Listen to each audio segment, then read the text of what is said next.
NATO की चालें, शांति की बातें, पर पीछे छुपी हैं जंग की घातें। लोकतंत्र के नाम पर लूट का खेल, हर फैसले में बस अमेरिका का मेल। जहां तेल दिखा वहीं सेना उतारी, जहां विरोध मिला वहां क्रांति ललकारी।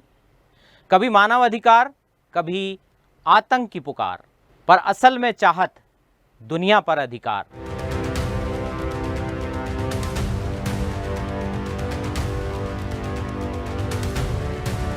नमस्कार, मैं हूं विजय नंदन और आप देख रहे हैं स्वदेश न्यूज़। आज बात नाटो की विस्तारवादी साजिश की। नाटो वाकई लोकतंत्र का रक्षक है या फिर यह एक ऐसा सैन्य गठबंधन बन चुका है जो हथियारों के कारोबार और वैश्विक टकराव को हवा देता है। आज हम जानेंगे नाटो का असली इतिहास, इसकी ताकत, इसके पीछे की राजनीति और क्यों भारत जैसे देश को इस संगठन से होशियारी से निपटना चाहिए। यह सिर्फ एक रिपोर्ट नहीं बल्कि रियलिटी चेक है। नाटो युद्ध का दलाल या लोकतंत्र का रखवाला है, ये भी आपको बताएंगे।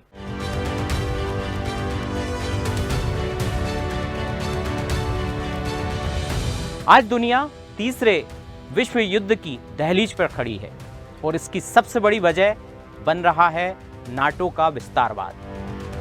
शीत युद्ध के बाद पश्चिमी देशों ने रूस को आश्वासन दिया था कि नाटो पूर्व की ओर नहीं बढ़ेगा, लेकिन इसके विपरीत पिछले दशकों में पोलैंड, हंगरी, रोमानिया, लातविया जैसे देशों को नाटो में शामिल कर लिया गया, जो रूस की सीमाओं से सटे हैं। 2014 में यूक्रेन में पश्चिम समर्थित सत्ता परिवर्तन हुआ, जिससे रूस को आशंका होने लगी कि अब यूक्रेन भी नाटो का हिस्सा बन सकता है, जो उसकी सुरक्षा की लाल रेखा थी। जब रूसी राष्ट्रपति व्लादिमीर पुतिन की चेतावनियों को यूक्रेन ने अनदेखा किया तो परिणाम युद्ध की तरफ आगे बढ़ा।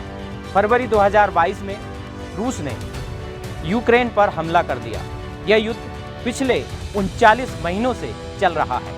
इसका अंत क्या होगा कोई नहीं जानता। आपको बताते हैं नाटो क्या है और इसका इतिहास क्या है। नाटो यानी नॉर्थ अटलांटिक ट्रीटी ऑर्गेनाइजेशन, उत्तर अटलांटिक संधि संगठन, एक ऐसा सैन्य गठबंधन जो 1949 में बना था। इसका मकसद था सोवियत संघ की बढ़ती ताकत को रोकना। लेकिन आज यह संगठन कहाँ खड़ा है? क्या यह सिर्फ एक रक्षा दीवार है या किसी बड़े एजेंडे का हिस्सा? ये भी आपको बताएंगे। नाटो की सैन्य ताकत और कितना खतरनाक है यह गठबंधन। नाटो का बजट 1.2 ट्रिलियन से ज़्यादा है। इसके पास लाखों सैनिक, हजारों युद्धक विमान और परमाणु हथियार है और इसका 70% खर्च अकेला अमेरिका करता है। सवाल है, इतनी ताकत का इस्तेमाल शांति के लिए हो रहा है या वर्चस्व के लिए? अब जानिए, अफगानिस्तान से लेकर यूक्रेन तक हर युद्ध में नाटो क्यों है।